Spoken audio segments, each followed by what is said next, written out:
მონადირეებს სერტიფიცირების გავლა მოუწევთ ახალი რეგულაციები სოფლის მეურნეობის სამინისტროში გამართულ საინფორმაციო შეხვედრაზე განიხილეს. ნადირობის შესახებ კანონის პროექტი ველური ბუნების ეროვნული სააგენტოს ინიციატივით ქართველი და უცხოელი ექსპერტების მიერ მომზადდა. როგორც შეხვედრაზე განაცხადეს, სიახლე შეუწყობს ბრაკონიერობის შემცირებასა და მოწყვლადი სახეობების დაცვას. მომზადდა ძალიან მნიშვნელოვანი ნადირობის კანონპროექტი, რომელზედაც წლებია მუშაობს სახელმწიფოს შესაბამისი სტრუქტურები, იურისტები, ადგილობრივი და საერთაშორისო ექსპერტები.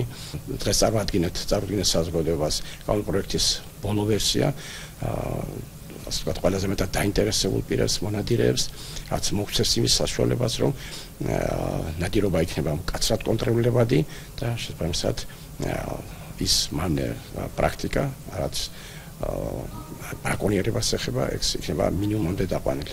გვაქვს შეხვედრა მონადირე საზოგადოებასთან, რომელსაც გავაცანით ნადირობის შესახებ ახალი კანონპროექტი, კერძოდ ძირითადი ცვლილებები, რომელიც არის მოსალოდნელი. ეს არის მონადირის სერტიფიცირების საკითხი.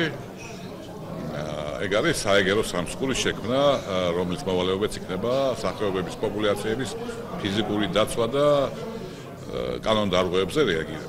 ზოგისთვის ნადირობა არის ცუდი საქმე, მაგრამ სწორი ნადირობა ზუსტად აკეთებს იმას, რაც მაგალითი არის სხვადასხვა ქვეყნებში, პირიქით უწყობს ხელს გამრავლებას და პოპულაციას. კანონი, რომელზეც არის დღეს საუბარი, ბევრი საინტერესო მიმდინარეობაა და ვფიქრობ, რომ ძალიან კარგი და ძალიან ეფექტური შედეგი იქნება ამ ყველაფრის უკვე წესრიგში მოყვანის შემდეგ.